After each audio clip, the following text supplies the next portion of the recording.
Bapak Ibu, kedua saudara-saudara yang dikasihi Tuhan, firman Tuhan yang menjadi renungan bagi kita di pagi hari yang indah ini diambil dari Yesaya pasalnya yang ke-55 ayatnya yang ketiga. Yesaya pasal ke-55 ayatnya yang ketiga. Saya akan membacakannya. Sendengkanlah telingamu dan datanglah kepadaku. Dengarkanlah maka kamu akan hidup. Aku hendak mengikat perjanjian abadi dengan kamu, menurut kasih setia yang teguh yang kujanjikan kepada Daud. Dalam bahasa Batak, Daryok kamu ma pinggul munah, jala Roma amu tua, tangyok kamu ma, asa mangulu tut dimunai. Jadi bainokku ma tuamu padan saliling-liling, ima padan parasian nasib tomi busi Daud, naso tupa muka. Firman Tuhan menyapa kita melalui Nabi Yesaya pada pasal 55, yang dimana pasal ini menjadi bagian penutup pada masa akhir pembuangan Israel, ketika bangsa Israel mendapatkan penderitaan yang begitu sangat besar di tengah-tengah pembuangan pada saat itu. Dan ketika kita melihat bahwa teks ini berbicara mengenai seruan untuk menuju keselamatan, bahwasanya keselamatan itu ada hanya oleh dari Allah saja. Dan pada saat ini bangsa Israel diundang melalui Nabi Yesaya untuk masuk ke dalam keselamatan tersebut.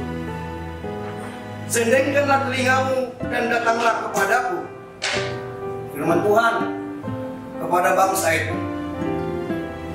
Kalau sendengkan, secara sederhananya saya menyikapi dan saya mentafsirkan kata ini yaitu untuk mendengarkan lebih baik lagi,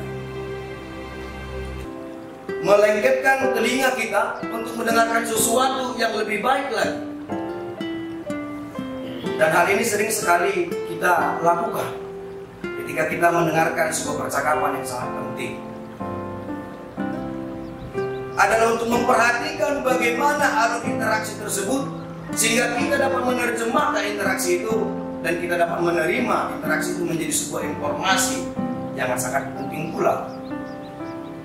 Itu yang dimaksudkan dengan sendengkan. Berarti ada hal penting yang ingin Allah katakan kepada bangsa itu melalui undangan keselamatan yang akan diberikan oleh Allah kepada bangsa itu. Lalu dilanjutkan dengan kata, dengarkanlah maka kamu akan hidup. Sama seperti cerita di awal tadi, si anak. Andai saja si anak tadi itu tidak mendengarkan orang tuanya, maka dia akan mendapat celaka. Demikian pula dengan firman ini, mengatakan dengarkanlah. Ada sebuah penegasan yang baru ketika kita melihat runtutan dari pesan ini,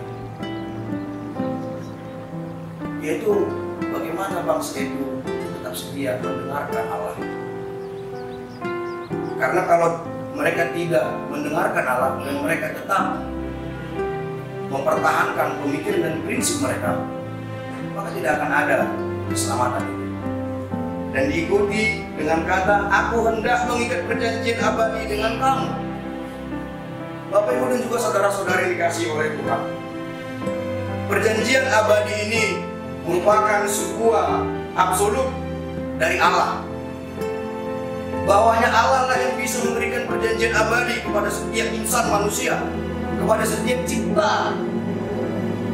Karena kalau kita manusia yang bersifat terbatas ini, perjanjian kita hanya perjanjian yang sementara, sekalipun itu mengikat, tapi perjanjian itu tidaklah abadi seperti perjanjian Allah kepada manusia. Dan diikuti dengan kata menurut kasih setia yang teguh yang dijanjikan kepada Daud. Apa sebenarnya yang dijanjikan Allah kepada Daud ketika Daud masih hidup? Seperti apa ternyata yang Allah lakukan kepada Daud? Dan bagaimana Daud menerima kasih karunia Allah? Kita tahu bahwa Daud itu adalah seorang raja yang memiliki sebuah legasi pemimpinan yang sangat baik. Dia adalah raja kedua dari bangsa Israel, yang memimpin bangsa itu menuju sebuah kemajuan yang besar, baik mulai dari kemiliteran, pembangunan dan lain sebagainya. Bahkan Daud sendiri bercita-cita untuk mendirikan bait Allah, tapi Allah menyatakan tidak. Dengan penuh kasih setia ternyata Daud mendapatkan kasih Allah. Dengan penuh hikmat ternyata Daud melaksanakan perintah Allah dan Daud mendengarkan kata-kata dari Allah. Ternyata perjanjian inilah yang dimaksudkan Allah kepada bangsa Israel, yang dimana pada masa akhir pembuangan ini, maka bangsa itu harus berbalik kepada Tuhan.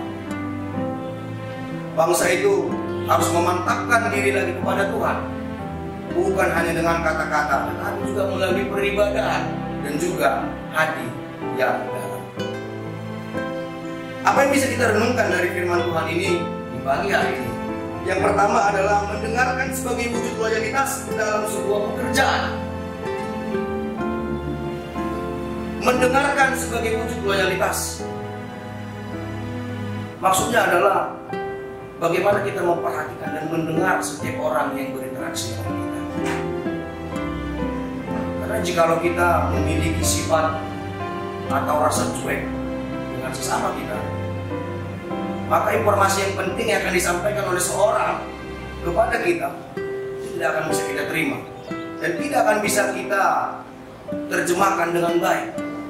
Apa pesan dan apa informasi yang disampaikan beliau kepada kita? Terutama di dalam setiap pekerjaan. Karena pekerjaan yang baik itu adalah bagaimana cara berkomunikasi dan berinteraksi dengan baik.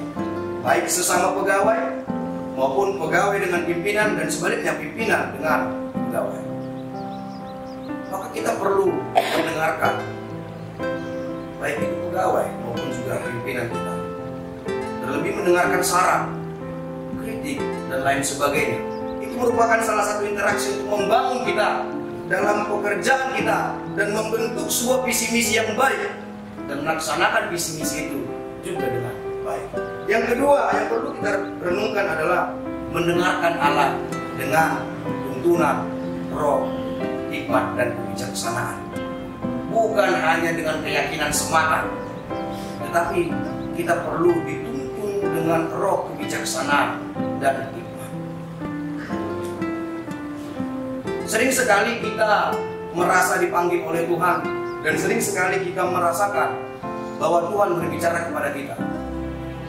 Keyakinan kita melaksanakan panggilan itu, kita melaksanakan apa yang diperintahkan Tuhan menurut keyakinan kita. Tetapi belum tentu ketika panggilan itu yang kita dengarkan melalui dari keyakinan kita, maka Allah berkehendak dalam setiap panggilan itu. Tapi perlu kita bijak menanggapi panggilan itu. Dan perlu kita berhikmat bagaimana kita melaksanakan panggilan itu. Disitulah sebenarnya hikmat yang dari Allah. Kiranya Tuhan menyertai kita dalam setiap pekerjaan kita, dan kiranya Tuhan menyertai kita dengan roh, hikmat dan kebijaksanaan dalam setiap aktivitas, terutama pelayanan kita dimanapun kita berada. Amin. Kita bersatu di dalam doa. Bapa yang Maha Baik, Bapa yang Maha Kuasa, terima kasih ya Tuhan.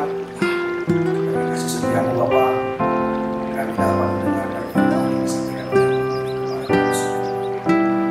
Biarlah Bapa firman ini dapat kami hidupkan dalam kehidupan kami, dan kami dapat menjadi teladan di tengah-tengah sesama kami, pekerjaan kami, keluarga, dan di sekitar kami. Bapa di surga, Bapa yang